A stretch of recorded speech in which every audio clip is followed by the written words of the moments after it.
Excellencies, colleagues, ladies and gentlemen, thank you very much for coming back to the afternoon sessions of the Global South-South Development Expo. In a few minutes, we're going to start the Solution Forum on innovative financing for South-South and triangular cooperation. As I announced in the morning, there's a hashtag for this conference. And also we encourage you to post on social media, to spread words, to join the online forum for discussion for this expo.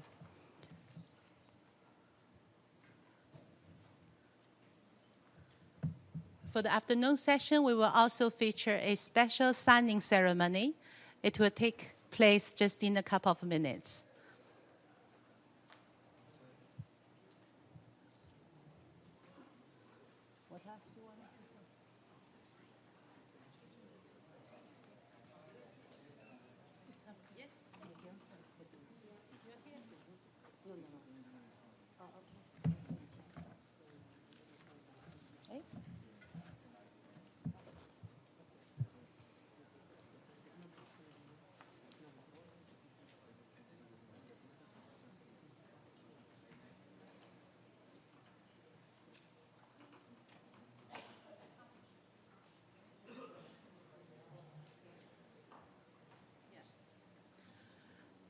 Now we have a special signing ceremony between UN HRLLS and UN Office for South-South Cooperation.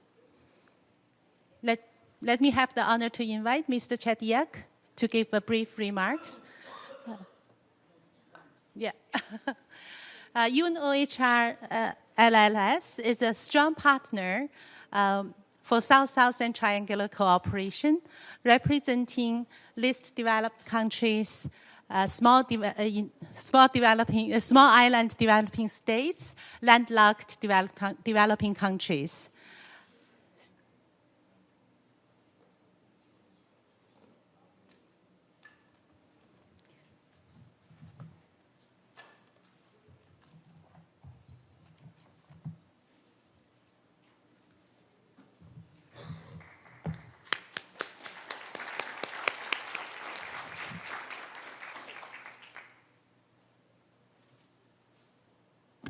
Very briefly, this agreement we signed is that your office, Madam Under Secretary General, is basically one of the offices that has the most coverage of countries of the South, landlocked countries, least developed countries, small island development states. You are the custodian of several of the international agreements, the Istanbul Plan of Action, the Samoa Pathway, and other documents that are all inspired in the principle of countries of the South improving their conditions. And South-South cooperation can be a very important tool. And you are leading those efforts. You are also the custodian of the technology bank in Turkey for LDCs. So we look forward to deepening our partnership in the next few years as you may not one of the main institutional actors in the UN system representing the values and the interests of the countries of the South. So this formalizes a long-standing partnership and institutional friendship that we have, but we wanted to highlight it during this occasion. So thank you very much, and you'll have a statement later. So thank you.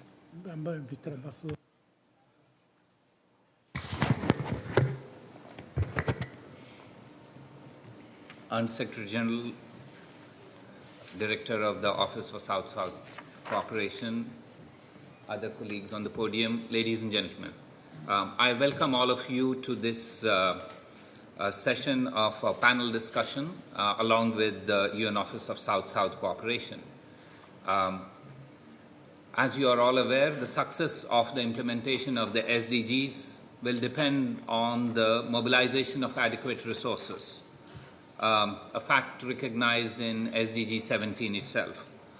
The task before us is therefore huge, and having such discussions are entirely appropriate, especially as we prepare for the South-South Cooperation Conference, which is also known as the BAPA Plus 40 Conference in Argentina in a few months' time. What I will do is, as you're aware, India has been an active development partner promoting South-South cooperation for many, many years. And we have many fora in which we promote this. We have what's called the India-Africa Forum Summit, where we cooperate with all African countries. We also have a forum for the Pacific Islands. It's called FIPIC, or the Forum for India-Pacific Islands Cooperation. But what I'll do is try and place before you some examples of what we do here at the United Nations in cooperation with the Office for South-South Cooperation. I will also try and just give you some examples so that you understand how innovative we could be in these matters. Now, last June, in 2017 June, we started India United Nations Development Partnership Program along with the Office of South-South Cooperation. And I'll give you 5 examples of how you can be innovative if you are new, if you are willing to try to be open and pragmatic in promoting South-South cooperation. So the very first project we had was not a single country project, but a multi-country project. And we took that with 7 countries from the Pacific because it was focused on climate resilience. Climate resilience knows no borders. So if you would like trans-boundary challenges to be addressed, you can't address them in one country or in a country-specific manner. You could perhaps try and address them in a region-specific manner. So we had this first project with several Pacific Island countries. It helped us to bring a regional perspective beyond a national perspective, and also made the project very efficient because you could have the same sort of modules replicated in different countries of the region. That was innovative because that was the first project, yet it was not the traditional form of South-South cooperation of funding one country. Let me give you another example of one country and how you could be innovative with that. We had a project in Benin on agriculture. This was also an early project. What happened was, rather than being a one-country project, it led to a very interesting innovation of seed money. The government, we provided funding for the government of Benin for a project which was for X amount of dollars, and then they found that this project was so good that they wanted other people to fund it as well as the government itself. So what they did was they leveraged that money 5 times and got funding from different government organizations as well as from different UN organizations, and what went in at X became 5X, purely because we were early in providing that seed money for that. So you could leverage development partnerships of this sort even within a country and use it to multiply what is available to you in terms of funding. I can give you another example. Usually funds require visibility. They want to highlight what they have done, so they try and have projects where are totally funded by one source of funding. We came across a project in Uruguay where it was being funded by somebody, but there were critical gaps available. We again looked at it and said, well, why not provide the funding to fulfill that project? Otherwise, it would not have been fulfilled. So here is another innovative way of funding. It provided a crucial assistance at a time when it was needed to fill in gaps when it was available. So that's a third type of trying to be innovative, not trying to say, well, I own this, I want credibility, I want visibility, etc. Another interesting concept we had was with my colleague who's sitting here. We met for a very short while. He represents the Pacific Islands Development Forum. And they were looking at the demonstration effects of solar. So they had a very interesting initiative called the Solar Head of State Initiative. That initiative was for all Pacific Islands and their headquarters. They would use solar power for powering up their office, but also the residences of all the Pacific leaders. Then it would have a demonstration effect. So we partnered with them. This was an outcome of discussion which was perhaps half an hour, but its impact is being felt widely, and its demonstration effect is such that we never thought when we met for half an hour that this would be the impact of that project. I can also perhaps give you one last way in which how we could be innovative in financing is in disaster recovery. Disaster recovery is a matter which just happens suddenly, so you can't plan for it. So these projects can't be available at the beginning, cannot be available in accordance with the timeline and the life cycle that generally funding is provided for. So what we've worked out is that if there is a disaster, we put in a specific amount, even before the projects are approved. So you could work out projects as and when you require to meet disaster, adverse impacts of disaster and recovery processes. We've done this in some Caribbean states and in Pacific Islands. So I just thought I'll give you these variety of opportunities where you can be innovative if you have the willingness to engage and the ability to work with various agencies. Another example I can give you is, apart from the India Union Development Fund, we have a window specifically for Commonwealth countries. Now, ordinarily, countries who provide the funding also insist that they should be the ones who work out whether the project should be approved or not. In this case, we have a Commonwealth country chosen on a rotational basis to be part of the directors who would be approving the projects, apart from the Office of South-South Cooperation and a representative for India. The idea being that peer review is very important in trying to assess a project and to do due diligence regarding the project. I will end with our entire approach being encapsulated in what we call the 1-2-3 approach. Our idea is that we would approve projects within 1 month of the project being received. We hope that those projects can be completed in 2 years, and in a period of 3 years, no project should continue beyond that. And our idea is to have a demonstration effect and a solidarity with various developing countries through this 1-2-3 approach for South-South cooperation. These are only examples of what can be done if you are flexible, if you are willing to be innovative in funding projects from the South. So I thank you all very much for listening to me patiently, but I'm certain there are many, many other interesting suggestions that will come up, and I am here to listen to the others who have to share their experiences here. Thank you very much. Thank you very much, Mr. Ambassador, for your presentation and also for the increased engagement and partnership of India, including with our office in South-South cooperation. Now I would like to invite Undersecretary General Toika Manu to give her remarks. Thank you. Excellencies, ladies and gentlemen, dear colleagues and friends. Least developed countries, landlocked developing countries, and small island developing states, 91 countries in total, are among our globe's most vulnerable. Among those most at risk, they face complex challenges, and above all, their peoples are those we risk to leave behind.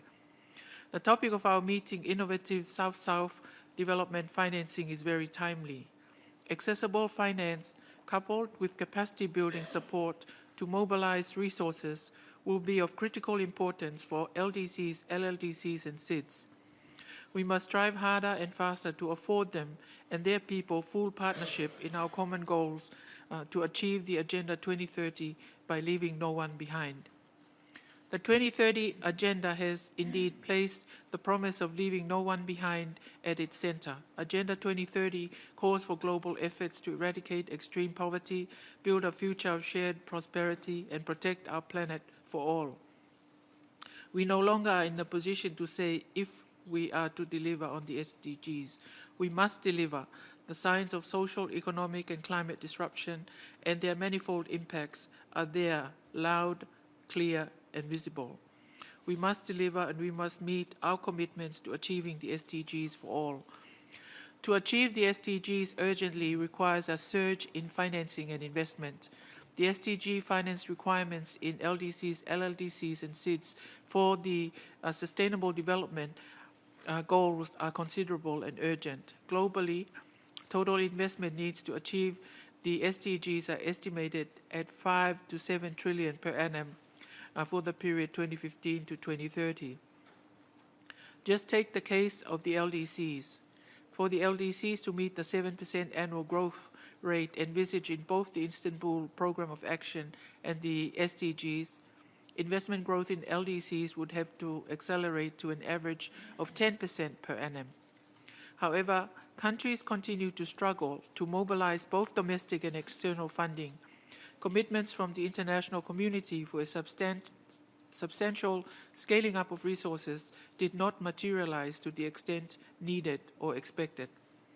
South-South cooperation therefore plays an increasing important role to address development challenges, be it through trade, technology transfer, development finance, infrastructure development, and finding innovative solutions to complex yet so urgent challenges such as climate change. In recent years, South-South financial cooperation has added a new and highly important dimension to what I would describe as the emerging development finance landscape of the 21st century.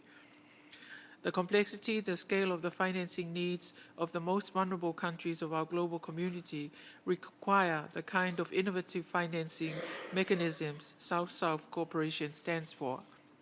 South-driven initiatives such as the Asian Infrastructure Investment Bank and the New Development Bank of BRICS bear the potential to fill and alleviate financing gaps and needs in vulnerable countries.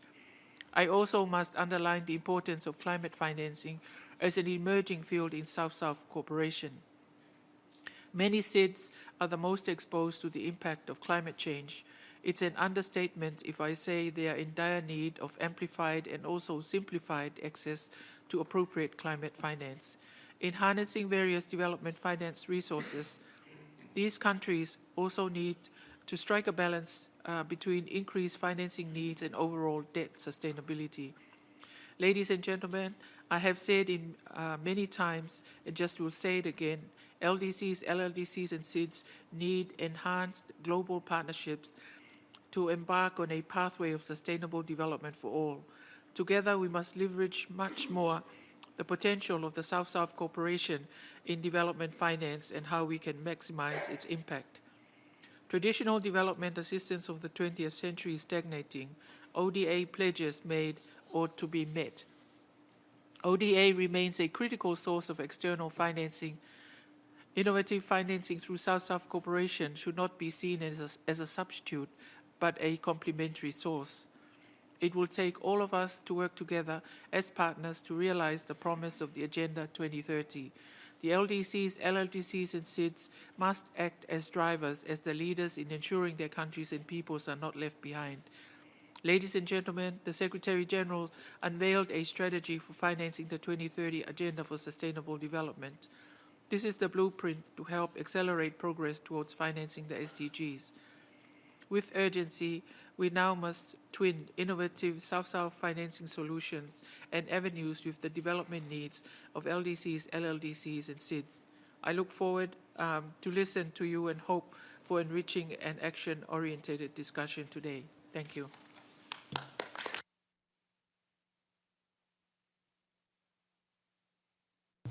Thank you very much, Madam Undersecretary General. Now I'm moderating the panel. We have four distinguished gentlemen here. Normally, when you have this type of events, we coordinate with them the questions, so we have a guide. Here we didn't do that because I trust the panelists so much that I'm very confident that they will be able to handle whichever question we throw at them. So we have here an order, and the first one I'll ask the question is the Vice President for Countries of the Inter-American Development Bank, Mr. Alexandre Meira da Rosa. And the question is, you are a traditional development bank. How should a development bank adapt itself to the need of mobilizing significantly more resources that are beyond the capacity of all the banks? How do you mobilize other actors like the private sector, and how do you banks can become instruments for South-South and triangular cooperation? Thank you. Thank you very much for the invitation and for this excellent question, which I'll try to break into parts. Right. First of all, the multilateral development banks at this point, including the new ones, are severely capital constrained for the challenge that we have ahead for the SDGs. That's no news here. We have engaged in by we, I mean the more traditional regional development banks. We have engaged in the last few years in a very strong balance sheet maximization in order to free up our capital and do more. In the bank, just in internal optimization, we managed to increase our lending capacity substantially in the last few years. But as you said, this is certainly not enough. Only in Latin America, the development gap for, the financing gap for the SDGs every year, it's of 600, we estimate at 600 billion per year. So this is too much for MDBs, this is too much for the balance sheet of governments themselves, and we will not be able to achieve that unless we also articulate the private sector into that number.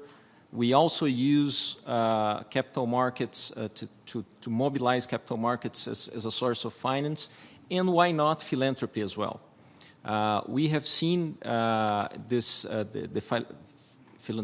philanthropy industry entering very strong in the region in fields traditionally occupied by public agencies with substantial resources, but in dire need of operational support. So now answering your question on how we leverage those resources. First, regarding the private sector, I believe that the greatest value added that institutions like the Inter-American Development Bank has, besides, of course, its technical knowledge and regional knowledge, it's risk mitigation. We are agencies in the World Bank and the other regional banks as well, have very high credit ratings. We are, in our case, we are a AAA issuer in the markets. We can use that quality, that credit rating quality, to mitigate risks that private agents are not comfortable to deal with, and we are naturally built to deal with. So an easy example, it's complex infrastructure projects, for instance. So we are moving on mobilizing more private capital through, one, co-financing, right? Two,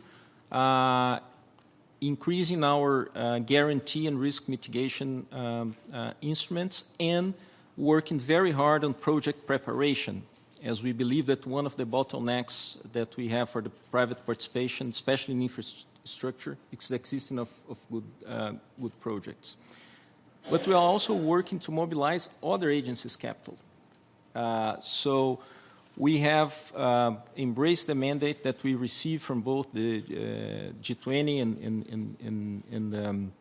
and the billions to trillions mandate. We have increased our co-financing with bilateral agencies. And here, maybe I mentioned the largest one of them, that work with us, the Agence Française de Développement, our colleagues at JICA and many others, are all of them operating with us at this point in Latin America, and other banks like the European Investment Bank as well. As for South-South cooperation specifically and how we can support, I see that regional development banks are in a very unique position that we are very close to the countries where we operate. They are our owners. In the case of the Inter-American Development Bank, they actually own more than 50% of our capital. Second, we work in a scope of sectors, a very wide scope of sectors. That provides us, that two things provides us with a position to be a good platform for matchmaking between demand and supply of South-South technical cooperation, and we have seen that in the bank. One country that has used our institution very well in that sense is Korea, by establishing a fund in our institution that funds exactly knowledge exchange, using our institution as a platform, as an operational platform for exchange of experiences between Korea and Latin America. But I could go on and giving other specific examples. In sum, I believe that we can be a very important also disseminator or an instrument of scaling up those successful experiences that many of them were mentioned here before. Thank you. Thank you very much, Mr. Meira da Rosa. Now I would like to ask our colleague Ashwani Mutu from the International, from IFAD, International Fund for Agricultural Development. Ashwani, IFAD works in one of the areas that is critical. Half the population of the world still lives in rural areas. But in a sense, it has a lot of attractiveness for funding. What needs to be done? And what are the funding needs that you have there? And second part of the question is, IFAD has taken, particularly in the last few years with your new president, a strong commitment to make South-South cooperation a central component of your work. How is it working in an organization that is mixed, a UN organization, at the same time a multilateral development bank, the incorporation of South-South cooperation as a central tenet of your work? Thank you very much, and good afternoon, ladies and gentlemen. Yeah, Jorge was right. These are not the questions we were given before. So just like Alexandra, I'll also improvise. Let me start by saying that IFAD is both a United Nations specialized agency and an international financial institution. So with this preamble, I also hope to address the first question that Jorge asked, what really needs to be done to achieve the SDGs at the moment, at least from our perspective. What I would like to underline is that 70 to 80% of the food globally is produced by smallholder farmers. And so they have a very important role, especially in meeting SDG 2, notwithstanding the fact that the SDGs inherently are interconnected. But given the mandate of our institution, we focus very much on SDG 2. So it becomes imperative, really, to support smallholder agriculture development, who are really the engine for rural transformation more broadly. And when I say smallholder agriculture development, I also imply that we should not neglect rural transformation more broadly, because we see a lot of outmigration from rural to urban areas, and that is also causing its own problems. So, agriculture, smallholder agriculture development in rural areas has to also be accompanied by wider rural transformation, by investment in rural areas, investment in jobs in rural areas, focusing on youth employment particularly, but also in providing infrastructure in rural areas to make living in rural areas attractive and investing in smallholder agriculture also profitable. So that would be my first general response to the first question. On South-South and Triangular Cooperation, it is, I would say, it's a relatively new agenda for IFAD in the sense that we have become much more systematic since President Hongbo, our new president, took over in April 2017. And the impetus has been really, really very large in in mainstreaming South-South and triangular corporations in our operations. So we are operating at different levels, ensuring that South-South cooperation is embedded in our country strategies, in our operations, but also not neglecting the regional and global dimension of South-South and triangular cooperation. So that's fundamental. And linking it to the title of this particular session, we have, in 2018, introduced an innovative instrument to support our South-South triangular cooperation activities, and that is a dedicated facility funded by the Chinese exclusively to South-South and triangular cooperation. That's the first facility with Chinese funding in the smallholder agriculture sector for South-South cooperation. So there's a new facility. I can't really speak about the projects that we have funded and the experiences from those projects because we're still rolling it out. But I think the establishment of this facility, the implementation of this facility is quite innovative. And the next time I speak to you, I'll be able to share with you some of those experiences. So to conclude, yes, South-South cooperation is becoming increasingly important for IFAD. Also because when countries are transitioning from low-income countries to middle-income countries, they don't only want IFAD financial assistance. They want more finance plus. They want what we call non-lending activities. They want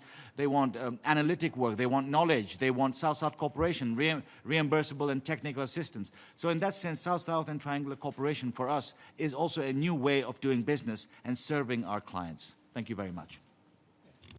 Thank you very much, Aswani. And I want to highlight with really your strong leadership, personal leadership in pushing this agenda within IFAD. Now I would like to ask François Martel, the Secretary General of the Pacific Island Development Forum. We have a very strong network of regional and sub-regional organizations, the majority of which are organizations only of the South. So how, number one, can we help those organizations connect better with each other and share their experiences? And how can they work to mobilize additional funding for the development needs of their member states?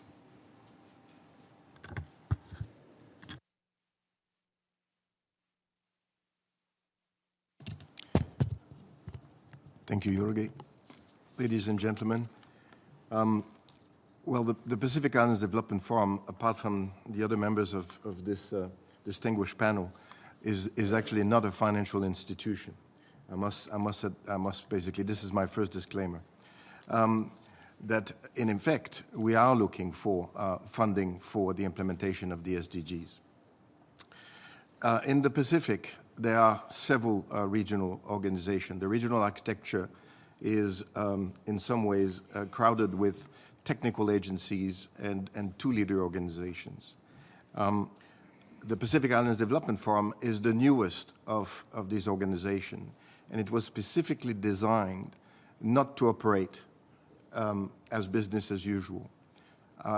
We were created in September 2015. For all of you here, you will remember that this is also the birth date of the Agenda 2030 and the SDGs. So our inception phase was entirely dedicated towards the implementation of SDGs and poverty eradication. That makes us quite unique within the regional architecture. And the focus of the organization in terms of financing is to ensure that not only we are sustainably financed, but also that we provide sustainable financing for our member countries. But it's also the fact that we are multi-stakeholder. We are one of the very few intergovernmental organizations, permanent observer to the United Nations, with a multi-stakeholder structure, where the leader of the private sector and leader of the civil society in the Pacific are actually sitting at the same table for decision-making processes. And also that our national platform for implementation is actually based in each of our member countries are actually multi-stakeholders, equally multi-stakeholders. For every 10 government representative, we have 10 civil society representatives and 10 private sector representatives. So it's a very, very unique structure. Also the fact that we are essentially a global South organization. Developed countries are not eligible for membership of our organization, whether in the Pacific or not. It's only eligible for Pacific Island countries and also territories, so that we are, in fact, a true Pacific voice. Now, how to connect better? One of the key elements of our small organization is the fact that we essentially operate through partnerships. Partnerships is essentially our modus operandi for everything that we try to achieve in terms of our strategic plan. And these partnerships have been established mainly to be intra-regional or intra-SIDS and inter-SIDS and intra-Pacific, but also related to the Global South. In fact, in our charter, all our foundational members are actually from the Global South. Not Australia, not New Zealand, not the UK, not France, not New Zealand. It's actually, or the US, it's actually China, the state of Qatar, the state of Kuwait, and the UAE, as well as Turkey. So as you can see, this complements literally the actual regional architecture that is already in place within the region, but it has a completely different modus operandi, which is based on what I call the DNA of the Agenda 2030. So I think the partnerships is the really key element. How to mobilize additional funding? Well, this allows us the opportunity to actually work with the Global South in partnership with the United Nations Office for the South-South Cooperation, and tap into the funds that actually are not necessarily visible, or for which the countries are not necessarily eligible at this stage, or they are not aware that they are eligible at this stage. That's probably the biggest question, because there's a huge gap between the Global South funding opportunities and the assessments of the needs in the Pacific Islands, and the knowledge of the Pacific Islands of the existence of these funds. So our role is more a role of coordination, facilitation, and a catalyst for that funding. And here I can, as the ambassador has clearly indicated, we've actually tapped into funding from the United Nations India Partnership Fund. We are now an authorized organization to apply for funding by the China South-South Cooperation Assistance Fund for Sustainable Development Goals. And this is just to show you two key examples. And we established our partnership specifically in order to address and to tap into and mobilize this additional funding for the Pacific Islands, which otherwise they would not be able to tap into. So I think I'll leave it at that. Thank you. Okay. Thank you very much, Mr. Martel. I would like to ask now Mr. Jorge Moreira de Silva, Director of Development Cooperation of the OECD. On one hand, you are the organization that coordinates the traditional donors. So I would like to have your perspective on what are the trends in the traditional ODA in terms of the last few years and the future years. And secondly, you have done very valuable work on triangular cooperation. I would like to get your impression on what are the misconceptions that exist about triangular cooperation. I know you have published a document to that effect, so I give you the opportunity to share with all of us. Thank you very much, Jorge. Well, the Development Cooperation Directorate is the secretariat of the DAC, the Development Assistance Committee. And you know that for many years we were the custodians of ODA.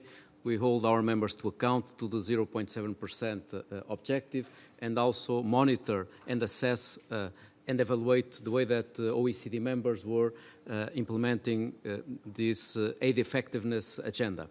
But now, after the 2015 agreements, and especially the pillar on Addis Ababa, we are focusing very much on a beyond ODA perspective, in partnership and in a dialogue with also other initiatives on South-South.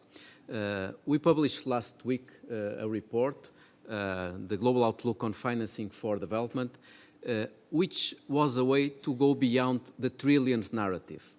It's true that we are missing the trillions, but we need to shift the trillions to ensure that when we mobilize additional resources, that we are focusing on those most in need, that we are addressing some of the paradoxes. And the report that we launched last week confirms that, unfortunately, while we can see several flows, south-south, but also ODA, steadily increasing, unfortunately, foreign direct investment dropped over 2016 and 2017 by 30%. So we are in a paradox that we agreed in 2015 to go for the trillions, to fill the 2.5 trillions gap, but in practical terms, we are still missing the best approaches to mobilize the private sector. That's why we developed the blended finance principles for the Sustainable Development Goals. We are missing a level playing field to crowd in public and private money. That doesn't mean that we are reducing our obligations on the ODA. By contrary, we need to grow the pie, at the same time growing ODA, but also mobilizing the private sector. But this mobilization of the private sector requires principles and guidelines. So we agreed on 5 principles on blended finance. It was produced through in a partnership with multilateral development banks, international organizations, development finance institutions, civil society. And it was amazing to see, for example, in Bali, during the World Bank and IMF meetings, that Indonesia decided to lead the Trihita Karana roadmap for blended finance with several emergent economies and developing countries leading this work on blended finance. So blended finance is clearly an innovative approach that is at the same time addressed at OECD, but also in other platforms and in other forums. Going to your second question on triangular cooperation, because triangular cooperation is also part of these innovative approaches for sustainable development goals. We were dealing with some myth during the last decades. The idea that, well, triangular cooperation, it's interesting, but it's niche. It's something that it's not addressing projects in scale and in a large scope. This is no longer true. We can see from evidence that triangular cooperation is obviously very much rooted in Latin American Caribbean, representing 51% of all projects. But now we can see in all the regions in the world triangular cooperation being relevant and increasing with a significant pace.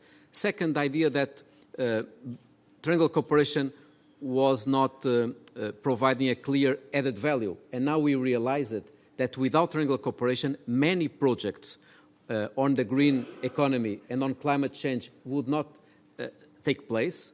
It's interesting to see that 31% of all triangular cooperation projects have a purpose, are focusing on climate and on the green economy.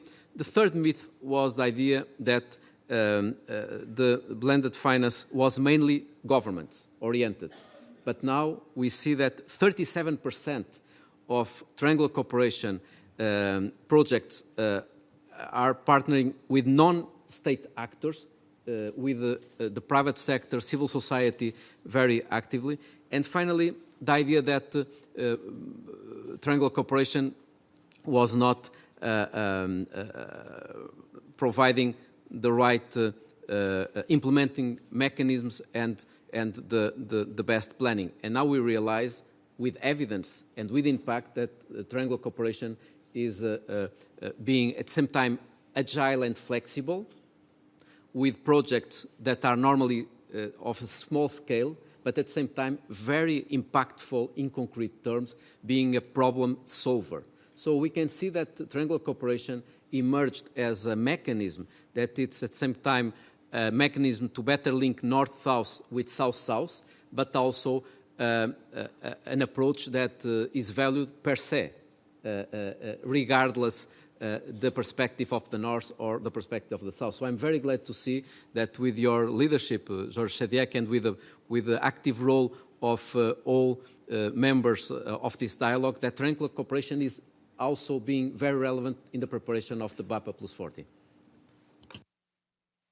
Thank you very much. And now, instead of having a second round of questions, I think it would be good to open the floor for questions from you. We started with 110 people, now we have almost 200. So the first 100 has the priority. So who wants to go first? Please. Merci, Monsieur le Président. Thank you, Mr. President.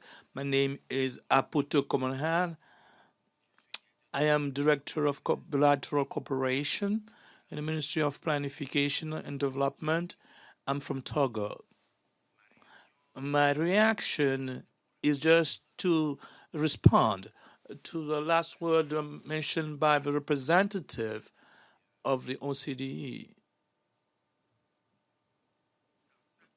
In his conclusion, I've noticed that the cooperation, South-South cooperation is a challenge, a mechanism in building. If I understand, that's why I understood. But I would like to respond to say that, in fact, today we cannot say that this is a mechanism in process. I mean, the South-South cooperation. It has been 40 years that we are working on it. I think it's better to say that this is now a reality that we have to support, that we have to continue to work on. It's not a baby. It's not a newborn. It's a baby who was being born. We have to help him to grow. This is a nuance that I would like to add after listening to the word of a representative of OCDE. I want to thank you for that. Merci beaucoup pour vos commentaires. So, any other questions? I think we'll take the questions and then we'll have the panel make the comments. So, please, there.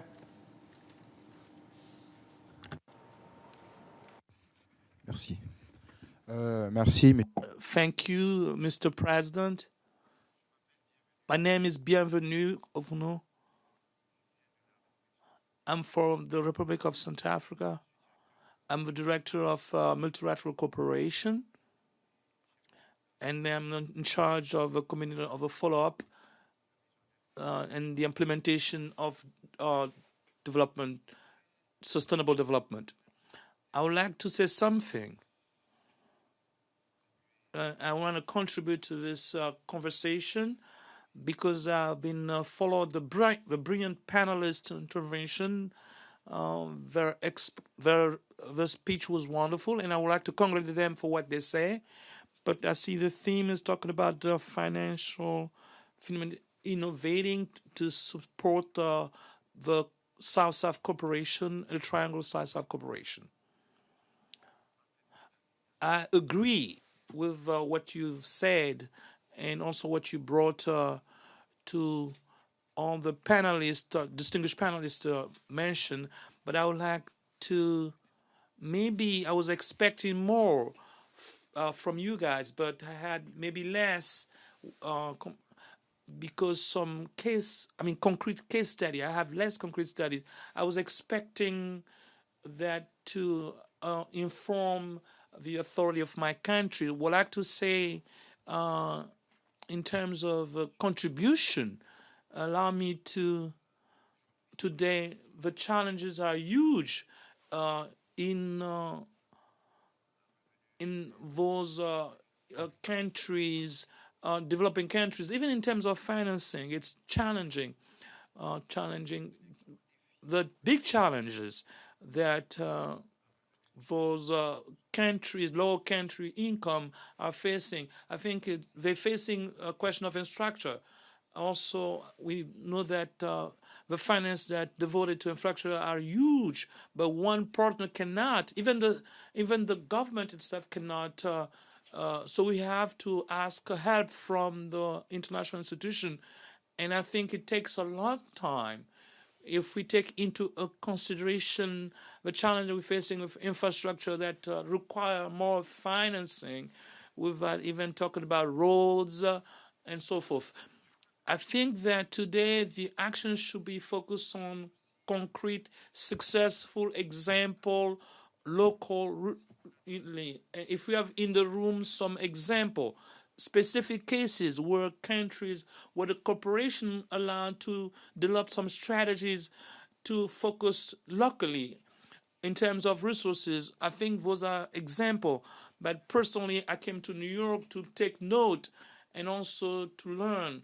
And I would like you to, if somebody in the room would like to show me some concrete example, that would be very helpful. Further comments back there?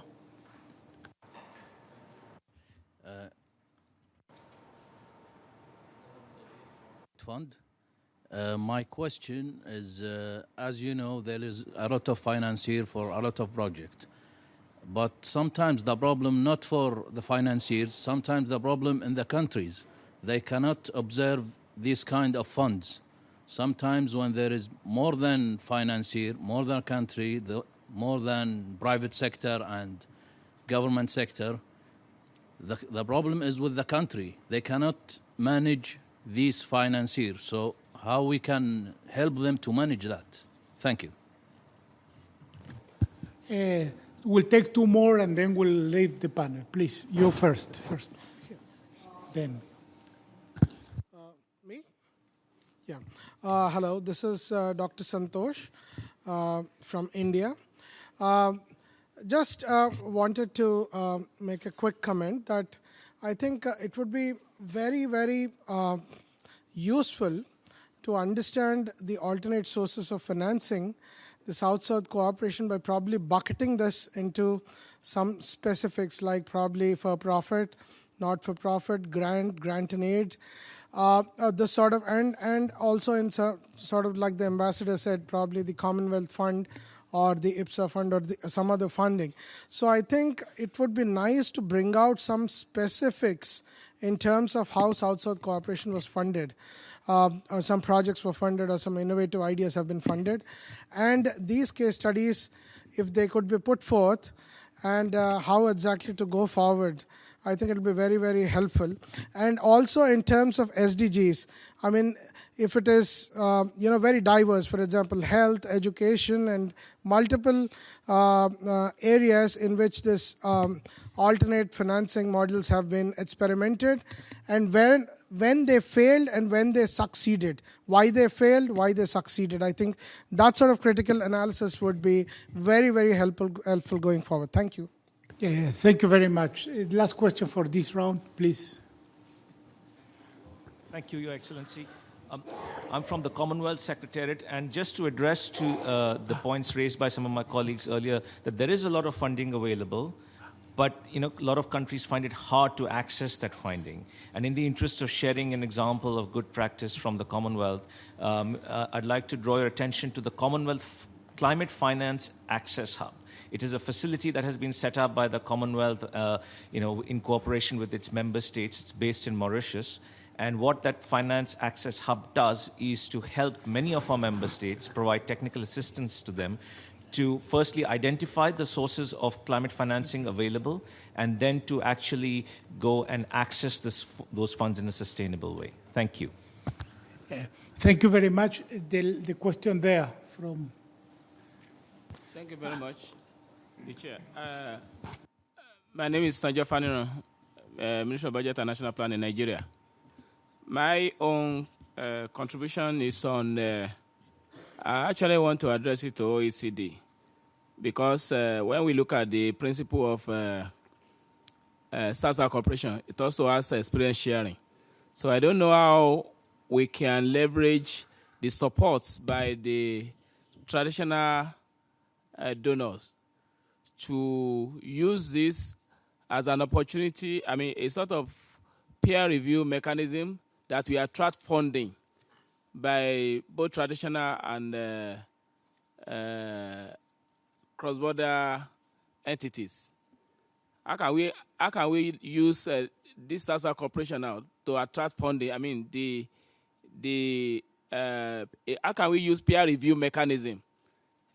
It's an experience sharing, partnering between two countries that the funders will leverage that such that it will enable countries to focus on utilizing innovative financing for SDGs in developing countries. Thank you.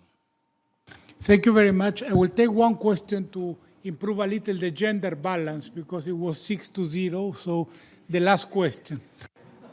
Muchas gracias. Thank you very much.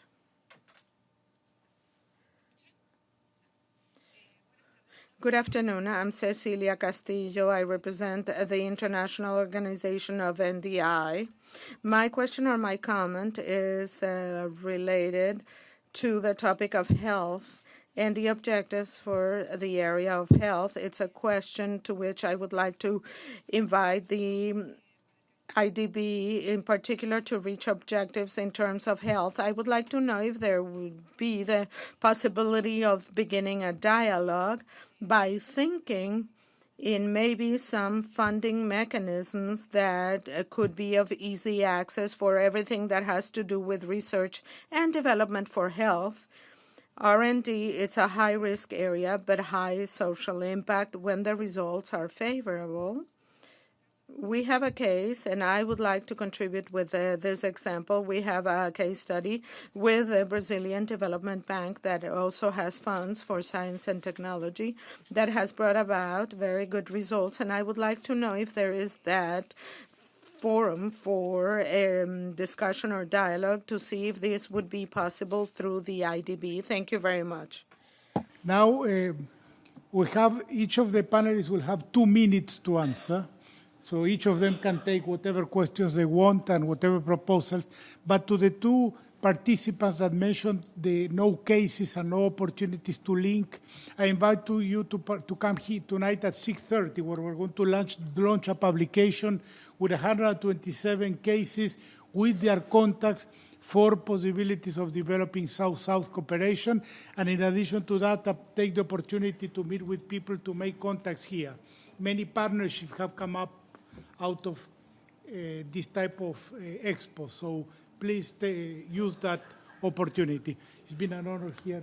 Thank you very much. They can proceed in the order they spoke. So you go first, IDB.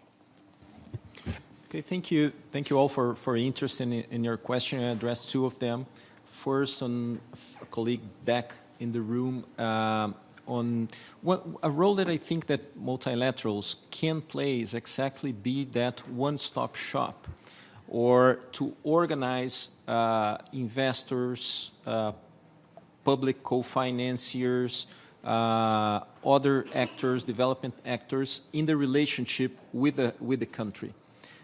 We recognize that there are different levels of institutional development in our region, but of course elsewhere, and not every country is prepared to deal with a plethora of investors and financiers. And I honestly think that institutions like ours and other players can be this one-stop shop, this one organizer or convener as far as finance is concerned. La pregunta hecha The question that was asked towards the end, the lady at the back, I think, an Argentine colleague. I think you're from Argentina because of your accent. In any case, well, the answer is yes, we do finance science and technology. Even in Argentina, we have a financing project for research and development, not specifically on health, but there are no restrictions that because the country presents some prioritize, we don't have any restrictions on financing research and development. So we're convinced that this is a key element for innovation and to increase productivity. And that is the challenge that Latin American countries have. So thank you very much.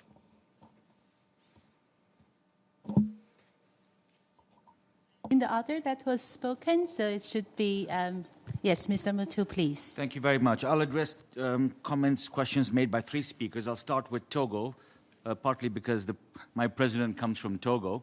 so I'll comment on the comment. You mentioned that SST, South-South cooperation is a reality, and we should really consider that. I agree with you completely, but I think what the speaker from OECD was also trying to say is that we should take SSTC to the next level. And we should also ensure that South-South cooperation, we should avoid the one-size-fits-all and customize our approaches to South-South cooperation depending on the needs of different countries. In some countries, you might want to use South-South cooperation more as a vehicle for transferring knowledge, technology, but in other cases, it might be more for promotion of investments or for building linkages between businesses. The second comment I would like to make is to respond to the observations of the delegate from Central African Republic. He spoke about the financing gap. Yes, we agree that there's need for more resources, from diversified sources. But, you know, what I would also like to say is that these resources need to be better utilized. Before I took up my current role in IFAD, I was head of the evaluation office of IFAD, and I realized that much of the resources are not being used effectively, efficiently, and sustainability is a big issue as well. So I think we also need to not only think about the availability of resources, but also the utilization for better impact on the ground. And you also asked for concrete experiences, if we could share with you concrete experiences. In this regard, I'd like to bring your attention to a new portal that IFAD has just now launched. It's known as the Rural Solutions Portal, which captures successful innovative solutions which have been tested on the ground in promoting rural transformation. So you might want to look at that portal where you will get concrete examples from all developing regions. And finally, one of the speakers spoke about the absorption capacity being an issue, in some countries at least, I believe. And I tend to agree with that. Part of the problem is that there is a great fragmentation of donors in a particular country and the inability of countries themselves to ensure better donor coordination, to identify what level of resources are required in what sectors, also to ensure that the country stays away from ensures debt sustainability. In response to this, I think there's need for better internal coordination from governments themselves, but I think the UN reform, the reform of the UN development system at the country level will also contribute to better coordination and channeling of resources on the ground. Thank you very much. Thank you very much, Mr. Matu. Now let's move on to Mr. Matteo, please. Thank you. Thank you, Grace. I think I've isolated three of the key questions. The one for Togo, and I apologize, je m'excuse, je vais parler en anglais si ça ne vous dérange pas. The cooperation, South-South cooperation is definitely not new, 40 years plus. But in the case of the Pacific Islands, it is very unknown. And this is quite understandable when you consider that the geopolitics of the Pacific has been focused on their metropolitan and colonial powers, essentially France, the UK, New Zealand, Australia, and the United States. And therefore, there's not necessarily, particularly at this moment, a very positive reaction to engagement of the South into the Pacific. And for that reason, there's very little engagement from the Pacific with the Global South. In fact, I was surprised to find out that, in effect, at the invitation for the Asia-Pacific First Director General's meeting, only 3 Pacific Island countries showed up, while in fact there is a huge interest from the regional organization to do this. So I think it's not necessarily because it doesn't necessarily, it's mainly there's a huge gap in the knowledge by the Pacific Islands of what's actually on offer from the Global South. That's very important, and I wanted to point that out. In terms of, in response to our friend from La République de Centrafricaine, essentially for a concrete case, and I'd like to take the case of the government of Palau, who has just engaged in a PPT, or a private public partnership with one of the largest energy company in the world to make an investment of $100 million for the solarization of the entire country, or in fact, establishing the renewable energy. And this is essentially designed at no cost to Palau.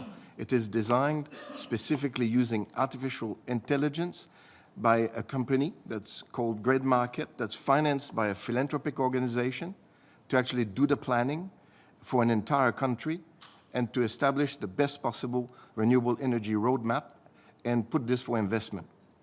And AAG, I think, which is the largest energy company in the world, is actually purchased the right to actually do this and move the government of Palau from 2% to 3% of currently of renewable energy to 45% within the next 6 months.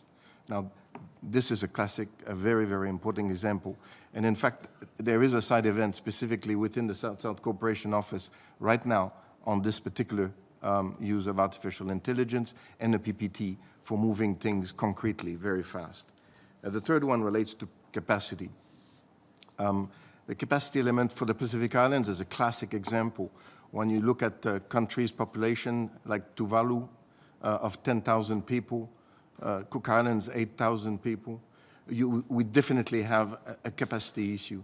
In fact, we have been claiming strongly to try to simplify the procedures for simplify for procedures and project documentation for large funds like the GCF, the GEF, etc. And this is continuing. And I think this is where perhaps there is a reason for having a stronger regional structure, architecture for regional organizations, so that a lot of the burden is actually taken by the regional organizations, whether they are technical organizations in fisheries, in tourism, or they are in sustainable development. I think this is the potential for a key role for regional organizations to support the countries in the implementation of the SDGs, and particularly using this financing and preparing the project and managing these projects. I think I'll leave it at that. Thank you very much for the insights. And now the last 2 minutes for Mr. Maria da Silva, please. Thank you. Thank you. I'd like to start by the question from Togo and to clarify. I think that it's important that I clarify that that's not my perspective or the perspective of OECD, that South-South cooperation is in construction and it's not recognized. It's the opposite. We acknowledge the relevance of South-South cooperation, and we have learned a lot at OECD from South-South cooperation.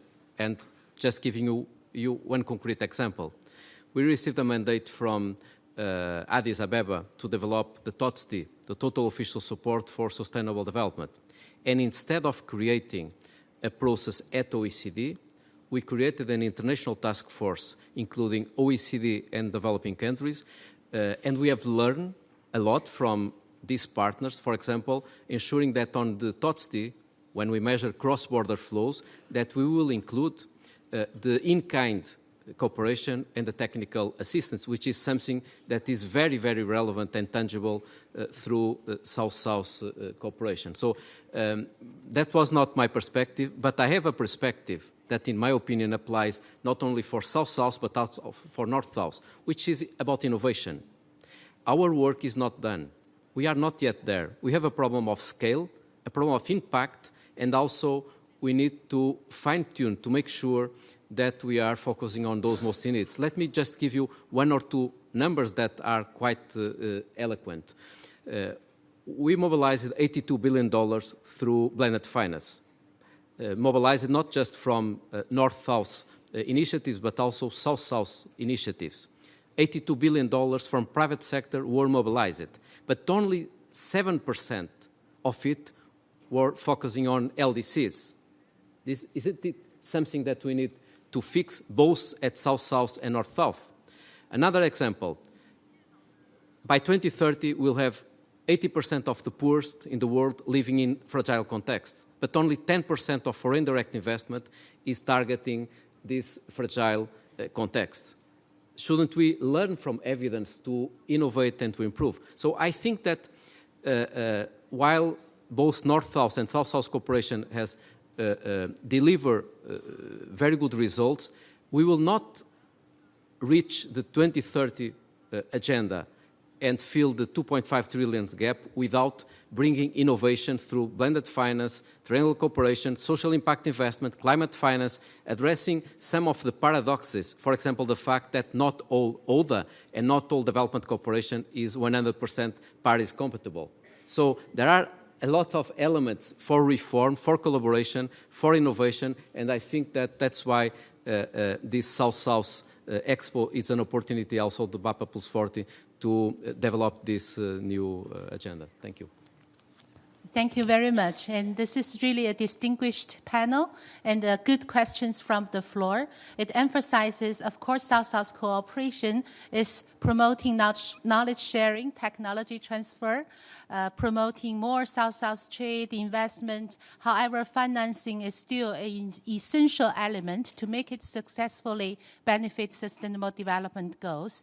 And we have heard that many developing countries, alone or jointly, are setting up South-South Fund to support other developing countries to achieve their sustainable development goals. And we also heard that while government is driving the effort a lot of the time, private sector are playing a very important role. And it is about blending all the necessary resources and to achieve the goal together. We also heard the importance of triangular cooperation, playing a role in bridge the different sources of fund and knowledge. Yes, we're talking about this session about innovative financing. So I heard a lot of keywords that, is addressing the innovative aspect, but also a lot of keywords to say that being innovative in the South-South framework often means being pragmatic, being flexible, being customizing it to the needs on the ground. And ultimately, it is about demand-driven, but clearly result-oriented. Thank you very much for this discussion. I would like to again thank the strong leadership from Madam Couture and also from Ambassador and from the distinguished panel and all of you for your participation. Thank you very much.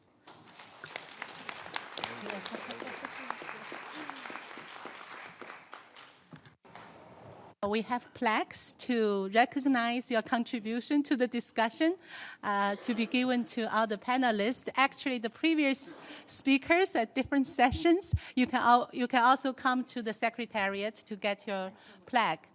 To remember this 10th anniversary of Global South-South Development Expo. Thank you very much. Yeah, another round of applause when they receive the plaques.